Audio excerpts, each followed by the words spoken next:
नमस्कार दोस्तों, आपका स्वागत है हमारे चैनल रचना वॉइस में। ये कहानी है एक बदसूरत लड़की की। चलिए शुरू करते हैं। आरती बचपन से ही पढ़ने में बहुत कमजोर थी। उसका शरीर का रंग सांवला था, चेहरे डिजाइन कुछ खास नहीं था। औरों की अपेक्षा भगवान ने उसके दांतों की बनावट भी अच्छी नहीं दिए थे। आरती का चेहरा अच्छा न होने के कारण स्कूल में बच्चे अक्सर उसे चिढ़ाते रहते थे। कोई आरती का फ्रेंड बनने के लिए तैयार नहीं था। जब आरती अपने गांव की गलियों से गुजरती थी, बगल में खड़े लोग भी अपना मुंह फेर लेते थे। आरती को इस बात से बहुत ज्यादा पीड़ा होती थी। वह यह नहीं समझ पा रही थी क्योंकि वह बहुत छोटी बच्ची थी। आखिर बात क्या है? हमारे चेहरे को देखकर लोग अपना मुंह क्यों छिपा लेते हैं?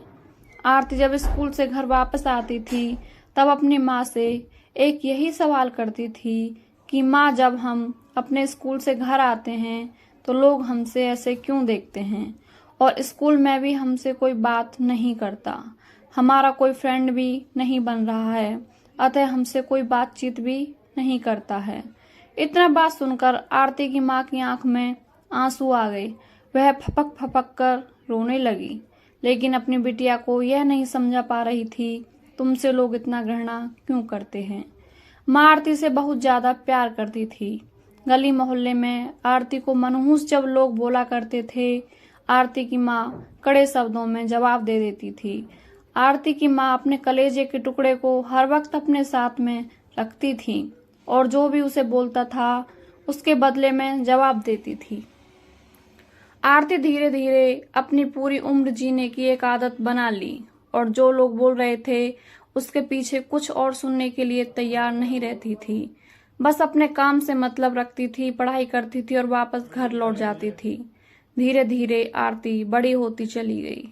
अब उसका उम्र शादी करने के लायक हो गया था।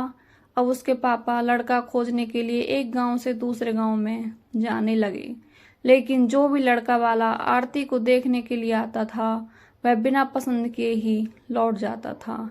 ऐसा बहुत बार हुआ। अब बहुत दिक्कत होने लगी आरती को शादी करने में। आरती के पापा भी थक चुके थे लड़का खोजते खोजते। ऐसा कोई गांव नहीं था जिस गांव में आरती के पिता लड़का खोजने के लिए नहीं गए थे। अब आरती के पापा भी गुस्से में आकर आरती को मनहूस बोलना चालू कर दिए। लेकिन माँ तो एक माँ ऐसी होती है जो सभी लोगों को समझाती थी और आरती के बारे में भला बुरा कहने वालों को सबक सिखाती थी।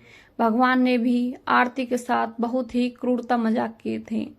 शरीर के बनावट ऐसे बना दिए थे जिसे देखकर कोई भी लड़का वाला पसंद नहीं करता था।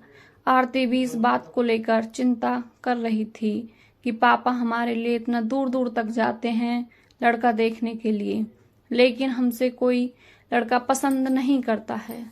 आरती अपने कामों में ज्यादा व्यस्त रहती थी। वह खाना बनाने में बहुत ज्यादा समय देती थी।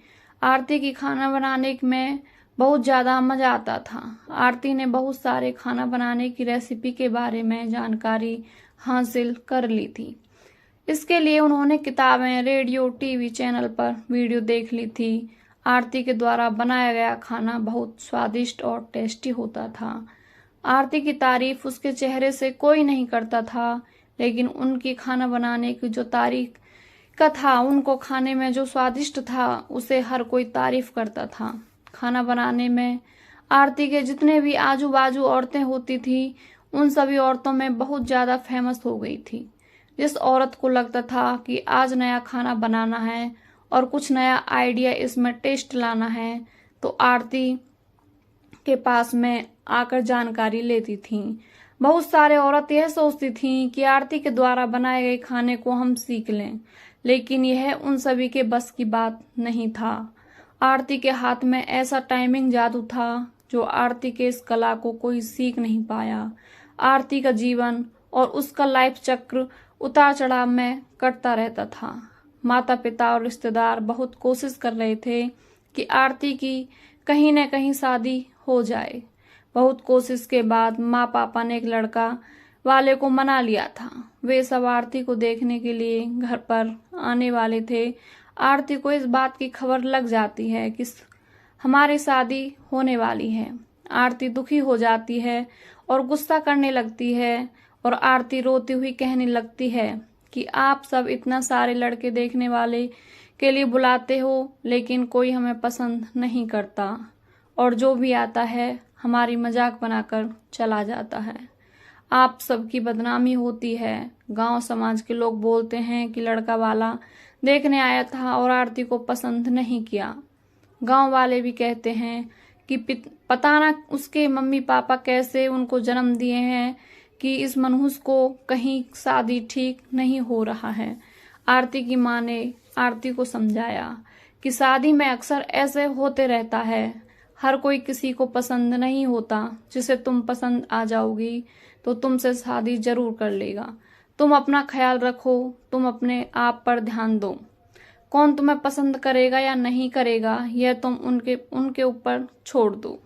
आरती बिना एक पल बिताए ही सीधा अपने कमरे में जाकर दरवाजा बंद कर लेती है और 2 मिनट के बाद में मम्मी का गुस्सा शांत होता है।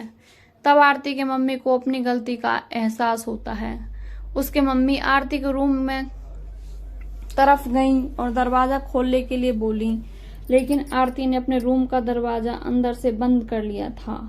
आरती की माँ ने जब देखा कि आरती अंदर से दरवाजा बंद कर ली है, आरती की माँ सोची यह कोई गलत कदम नहीं उठा ले। इसलिए आरती की मम्मी ने उसको पापा के पास तुरंत कॉल की घर आने के लिए। दोनों ने दरवाजा खोलने के लिए काफी कोशिश की, लेकिन आरती ने दरवाजा नहीं खोला। कुछ समय बीतने के बाद आरती के पापा को अब एहसास हो गया कि आरती कुछ गलत कर ली है। आरती के पापा ने तुरंत दरवाजे को तोड़ दिया। आरती के मम्मी पापा ने अंदर का सीन देखा तो अवाक रह गए। आरती ने दुपट्टे का फंदा बनाकर पंखे से लटक रही थी। अभी ज्यादा वक्त नहीं हुआ था, वह सिर्फ बेहोश हुई थी और माँ पापा ने तुरंत उसे उठाकर पंखे से अलग किए। फिर गले से दुपट्टा निकाला और बेड पर आरती को लेटा दिया। इस स्थिति को देखते हुए इन्होंने डॉक्टर को कॉल लगाया। माँ की नजर अपनी लाडली बेटी के आरती के मुट्ठी बांधे हाथ पर जाती है। हाथ में एक चिट्ठी रहती है और टेबल पर पड़े 5 लाख का चेक मिलता है, जिसमें 5 स्टार होटल में शेफ की नौकरी करने के लिए कन्फर्मेशन लेटर था। उसी कन्फर्मेशन लेटर और चिट्ठी को लेने के लिए आरती बाहर गई हुई थी। कुछ समय के बाद डॉक्टर आते हैं और आरती का इलाज करते हैं। डॉक्टर आरती के चेकअप करने के बाद बोलते हैं कि शुक्र है लड़की बच गई। कुछ सेकंड और देरी हो जाता तो आज यह लड़की हम सभी के बीच नहीं रहती।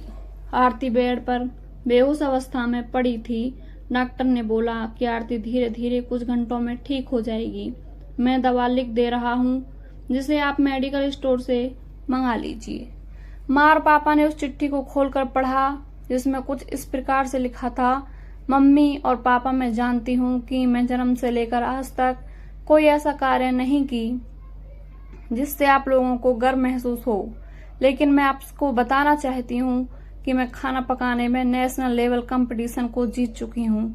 इसमें मुझे 5 लाख का चेक और प्रथम स्थान मिला है। मेरे द्वारा बनाया गया खाना ऑर्गेनाइजेशन को इतना पसंद आया कि वह मुझसे एक बहुत बड़े होटल में बतौर मास्टर शेफ की नौकरी के लिए कन्फर्मेशन लेटर भी दे दिया था। पूरी दुनिया मुझे खिलाफ हो, मुझे इस बात का कोई फर्क नहीं पड़ता और न ही पापा की कड़वी बातें मुझे रुलाती थीं। मैं पापा से हर वक्त प्यार करती थी और मम्मी को दिल से चाहती थी। मैं जानती थी कि मम्मी और पापा केवल बाहर से ही सख्त दिखते हैं, लेकिन अंदर से मुझे बहुत ज्यादा प्यार करते हैं। यदि मम्मी और पापा मुझे प्यार नहीं करते तो वो मेरे लिए बिना कहे हुए कपड़ा, मिठाई, किताबें नहीं लेकर देते। माँ की ममता और प्यार को कोई क्या बयां कर सकता है। माँ मेरी चाहत और दुनिया थी। पापा के प्यार में मुझे बहुत सताएगी। मैं अब इस दुनिया को अलविदा कहकर जा रही हूँ। मेरे पापा माँ इस दुनिया के सबसे खूबसूरत हैं। मैं जानती हूँ कि आपने कभी ना कभी भगवान से प्रार्थना जरूर की होगी कि अगले जन्म में मेरे को ऐसे औलाद मत दीजिएगा, लेकिन मैं भगवान से प्रार्थना करती थी कि अगले जन्म में क्या 7 जन्मों तक मुझे आप जैसे मम्मी पापा मिलें, और आज यही प्रार्थना कर रही हूँ। मैं उस भगवान के पास जा रही हूँ जिसे आप लोग बहुत पहले हमें हैं वहां पर भेजना चाहते थे। चिट्ठी में बहुत सारे इमोशनल बातें लिखी गई थीं, जिसे पढ़कर आरती के मम्मी पापा की पांव तले जमीन खिसक गई थी। आरती के मम्मी पापा बहुत पछतावा कर रहे थे और उनके आंखों से आंसू बहुत ज्यादा गिर रहे थे।